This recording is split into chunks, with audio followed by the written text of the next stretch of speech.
Greetings, Mrs. Jules. Hi, How are you doing? I'm fine. How are you? Awesome.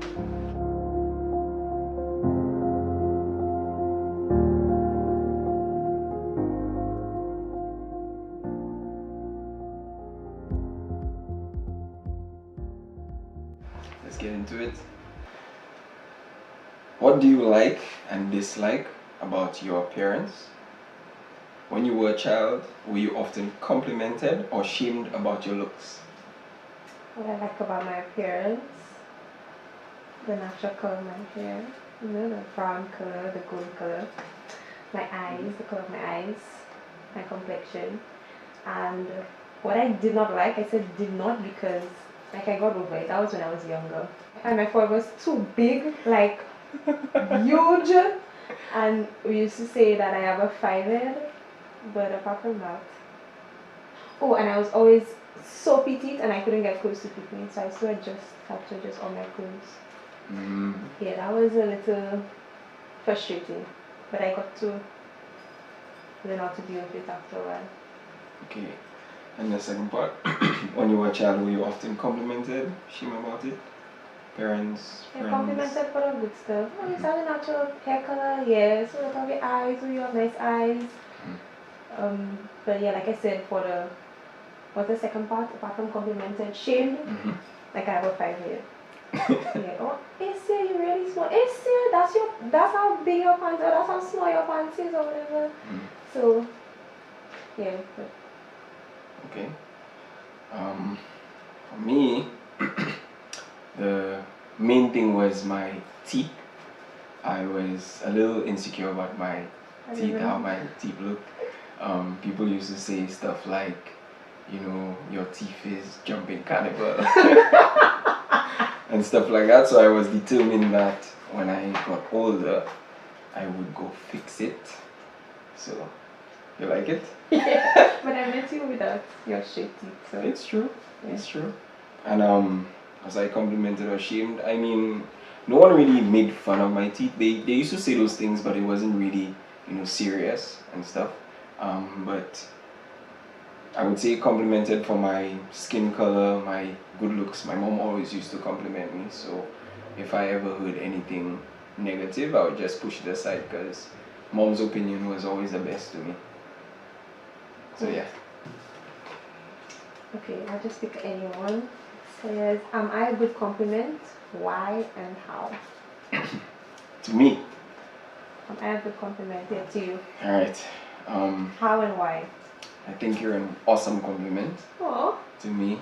thank you.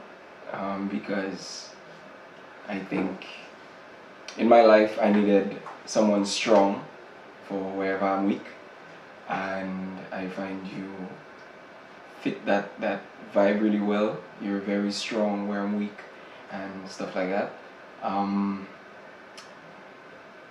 You always tend to hold my hand whenever I need you.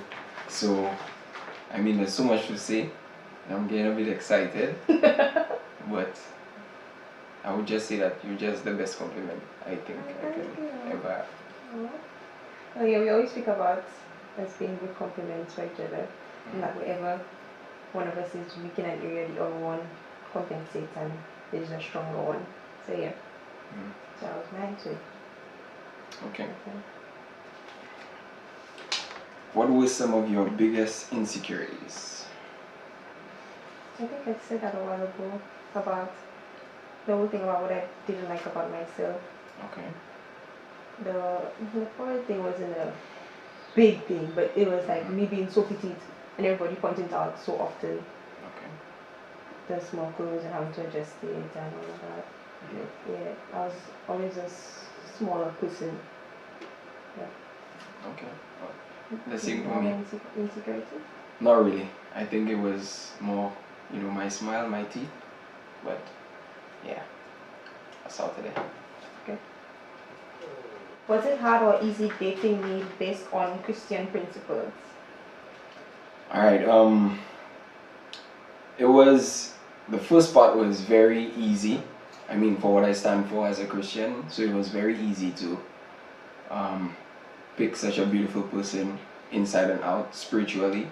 And on the other hand, it was very difficult for me coming from a background like mine where, I was having sex almost every day before I met my Lord and Savior, and He changed my life. So it was very difficult to actually, keep myself when I met you.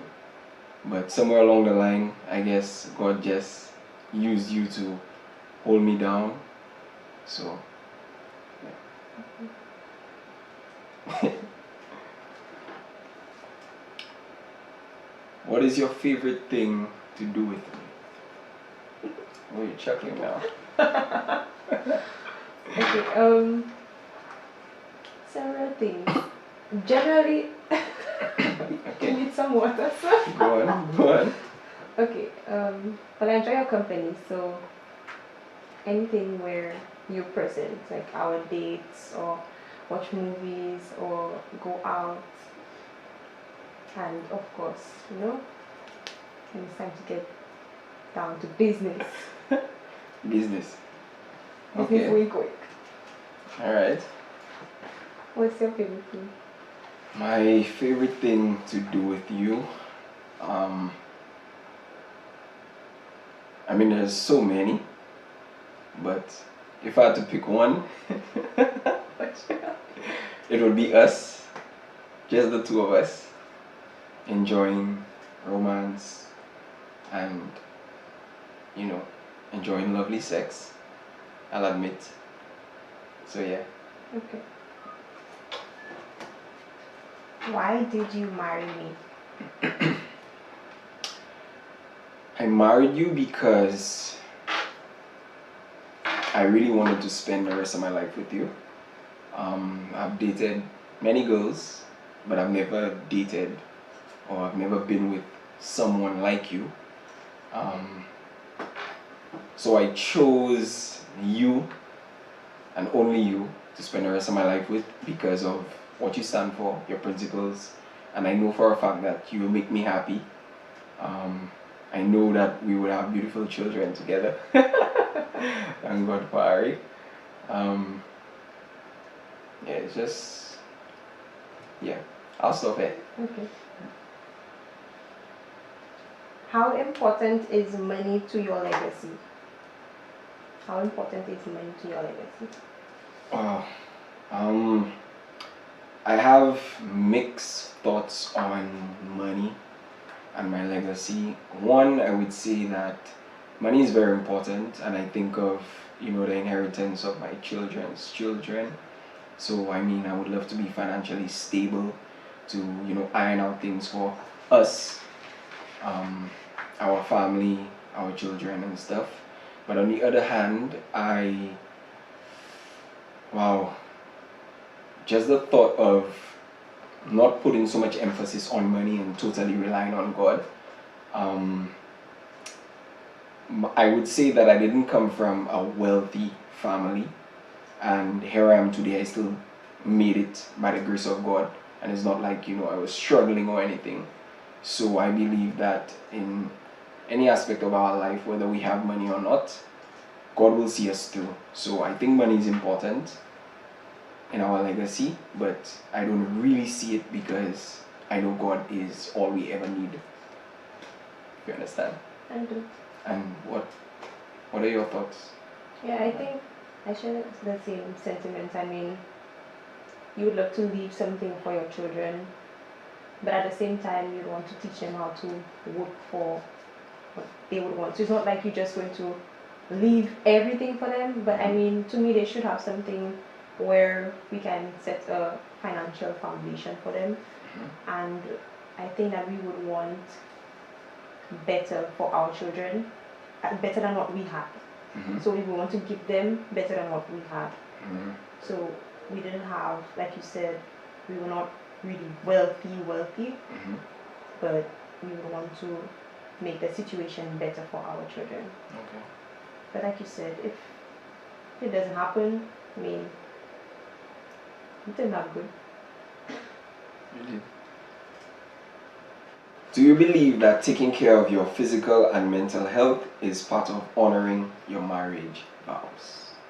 Do you believe that taking care of your physical and mental health is part of honoring your marriage vows? Yeah, I believe it's important because, like the Bible says, the body is not just mine when I get married, it's yours as well.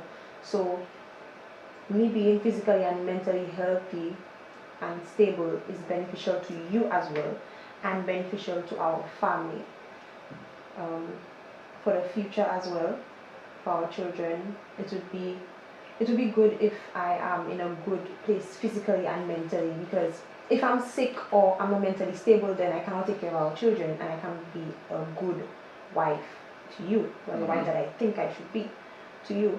And even as mental health is becoming something more prevalent as the years pass by, I think that it's coming more and more into play, even in marriages, because if somebody is not in a good mental state, it can cause a problem in the marriage, because they'll not be able to fulfill their duties how they know they should or they think they should.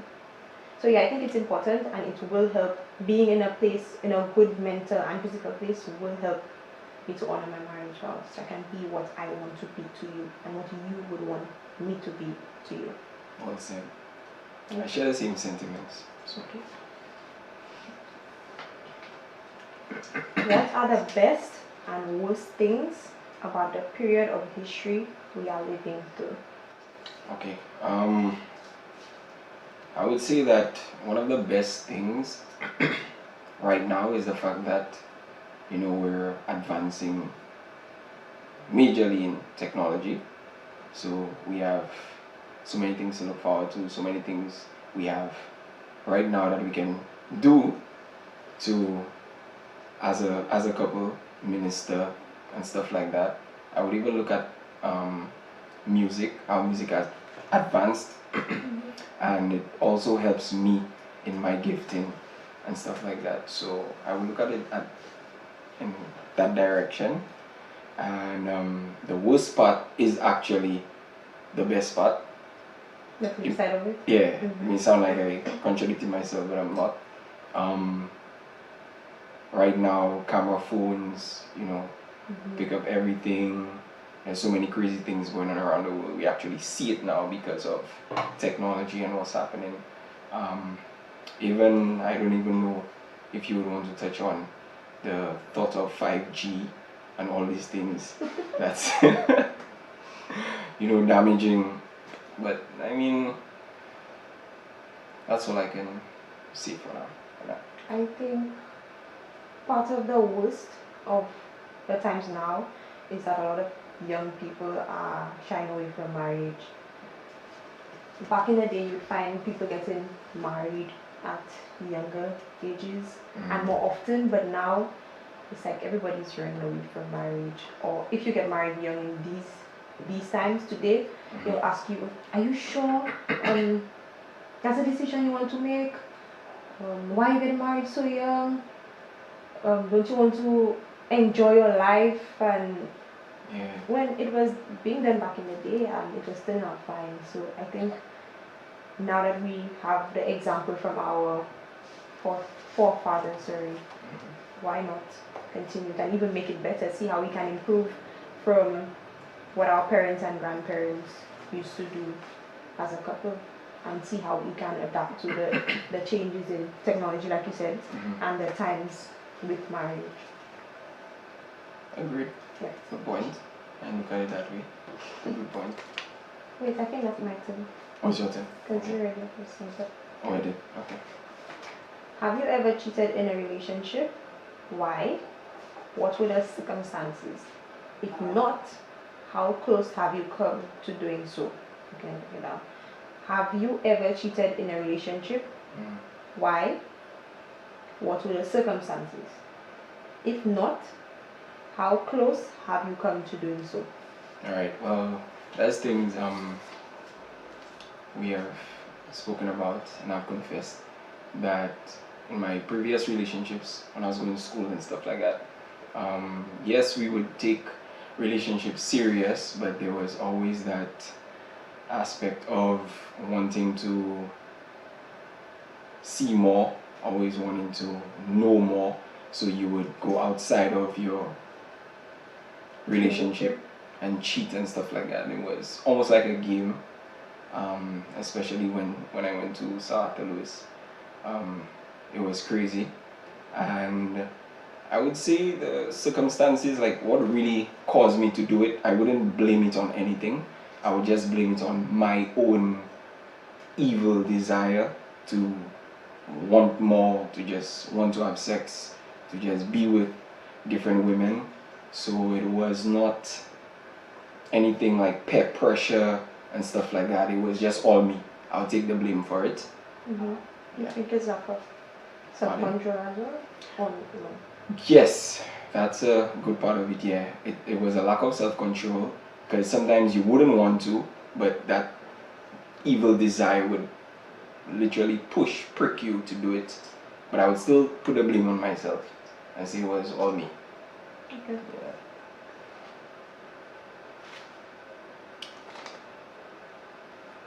Because it is based on a heavy spiritual influence, how is your relationship better? I love that question.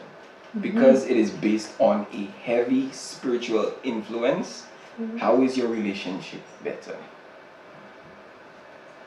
Because of the spiritual influence, my relationship is better because I don't just want to please I break it up into two parts. Okay, the first part is I don't just want to please myself.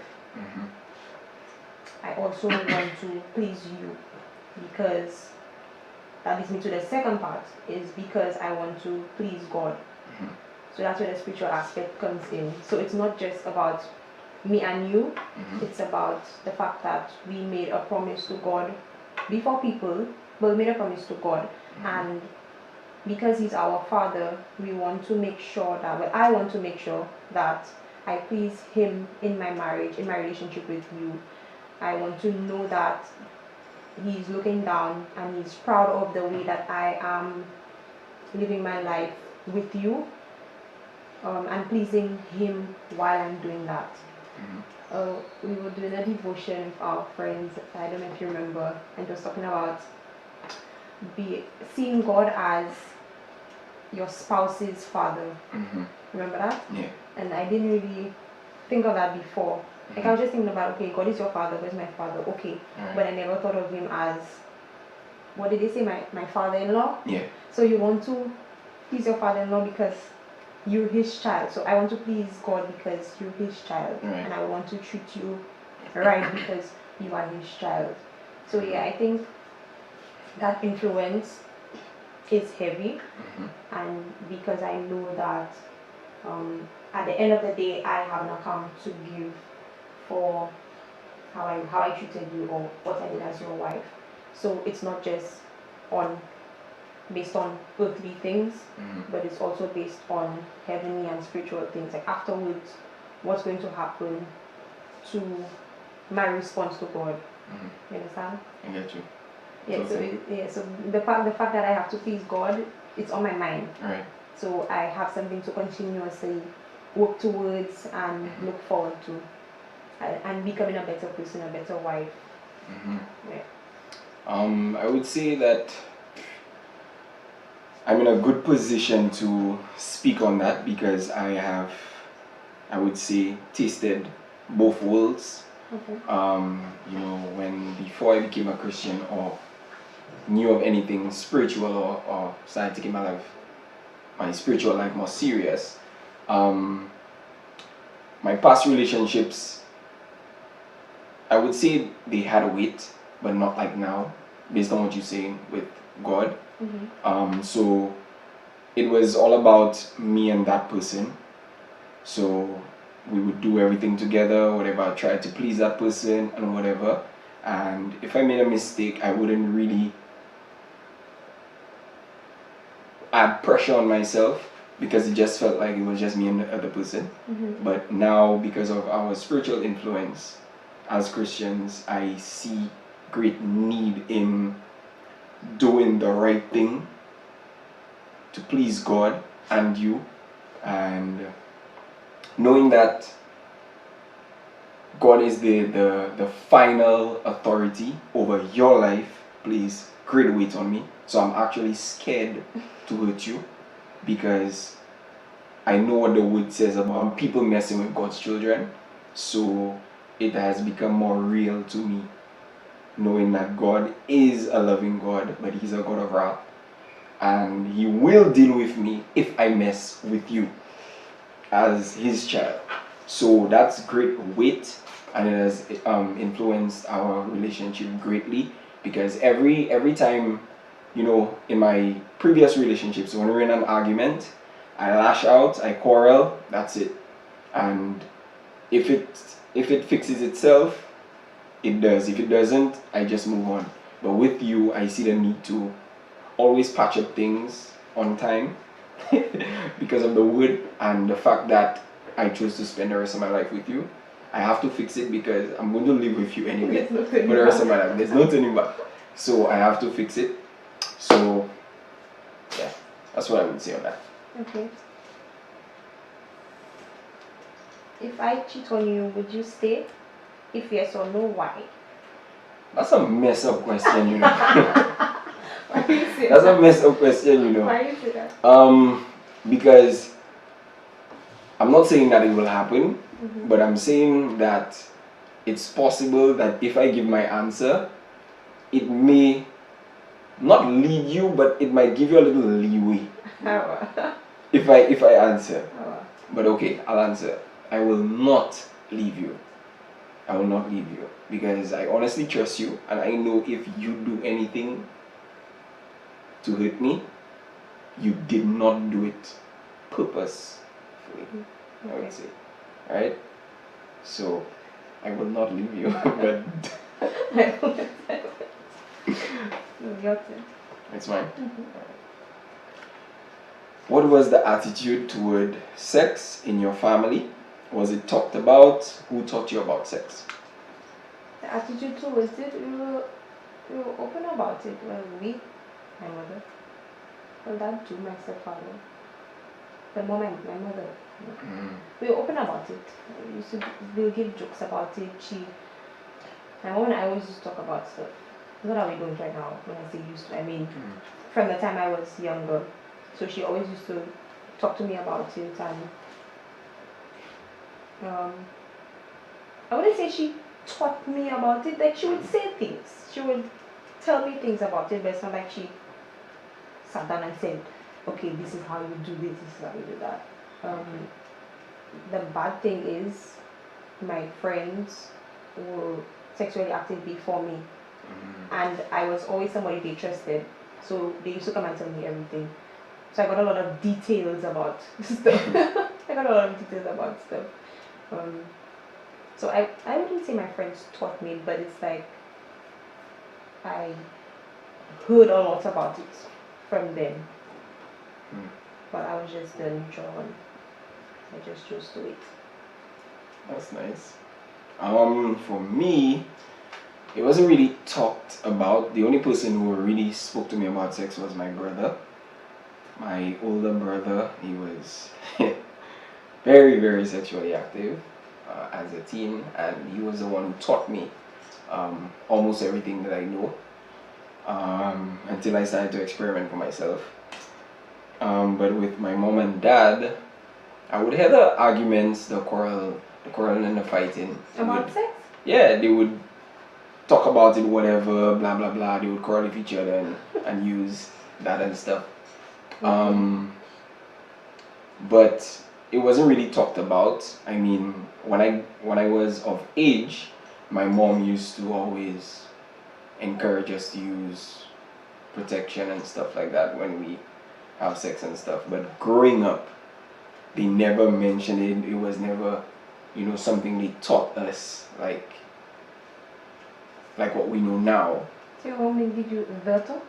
When you might be 16 or when you... Nah, I never had the talk. The only talk I had was, Mommy, I have a girlfriend, and I was told, shut up your mouth, what do you know about girlfriend? And that kind of thing. So it was never, that talk. I never had that talk. Yeah, I had a talk from your mom gave me a good talk. That talk. Well, that's good. That's awesome. have you started to do something because of my influence? What was it? Have I started to do something because of your influence? I would say I started to do many things because of your influence. Of course. As my wife, I was taught, or I was nagged to be, I would say, orderly.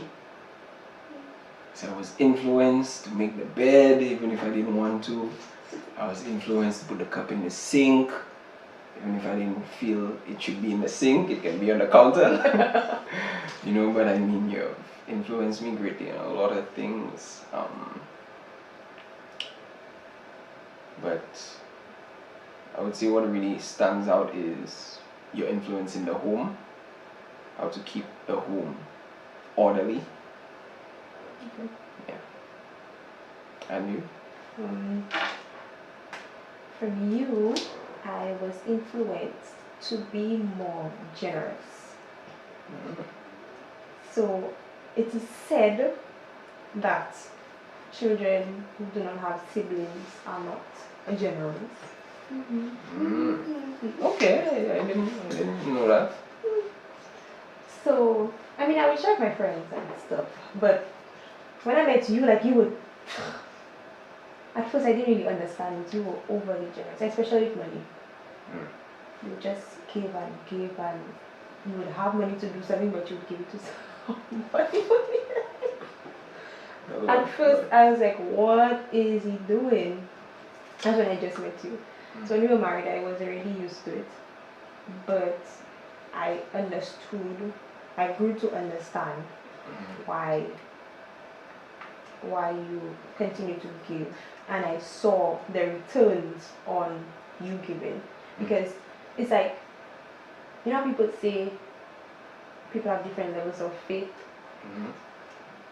So you had a different level of generosity.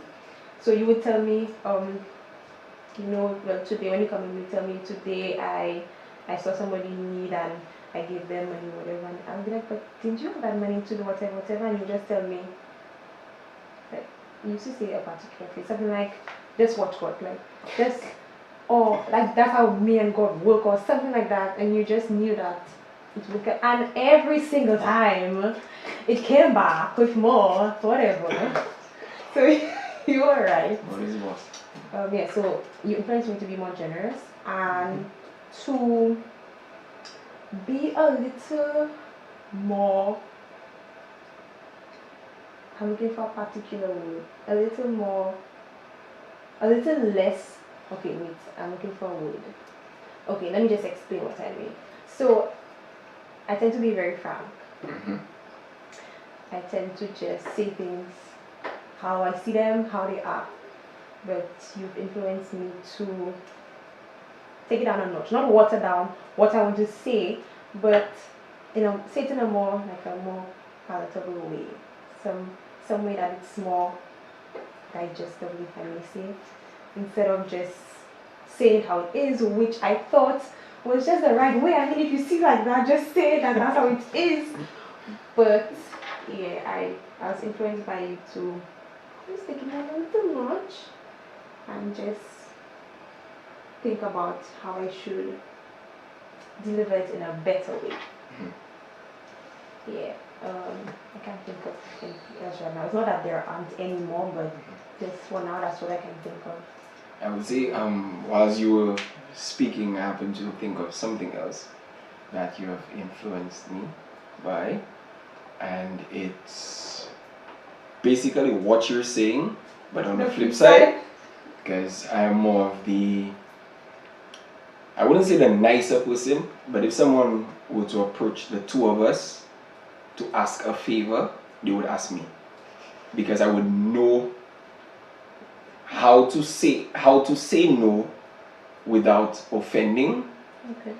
But your answers are not wrong, right? Like you were explaining, you're not wrong. It's just that I just feel like sometimes you don't, not sugarcoat it, but you don't present it in a way that they would feel good even if you told them no, right? But you have taught me to be stern.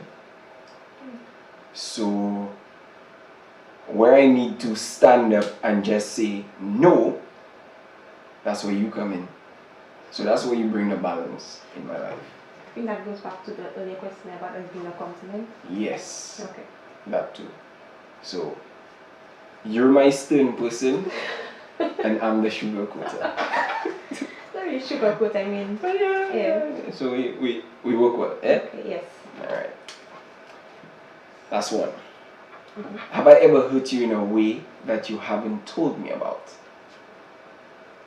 No. Yeah, because you always talking. You always If you do something that I don't like, I would tell you. One time. One time. If not, okay, so let's say it happens maybe outside of home or something. When we go home, when I lie down on the bed and I want to sleep. I will tell you before I go and sleep. You know, it has to come down because I cannot go and sleep with that on my chest. It must come down. I'm not going to bed unless I say it. So I need to do it before it comes. So no, you have not done me anything that I haven't. You have not hurt me in any way that I haven't told you about. Okay. Yeah, me too. If dirty possible. And maybe. for me, Maybe. there are so many things. Okay, I'm just joking. Yeah. There's none. We always that's one thing I like, that we always speak about, our differences, what grievances we have, what issues we have. We always bring it to each other and speak about it before the day ends. I mean, I don't even like to leave things for the next minute. You would leave it for the night. I want to leave it now. Yeah. And also, you've taught me to wait till we go home to discuss matters. Okay. So that would go back to, I think, the previous question. Yeah, so you've influenced me to just hold on. When we get home, we'll deal with matters. Okay. Right? Awesome. Right. Fair.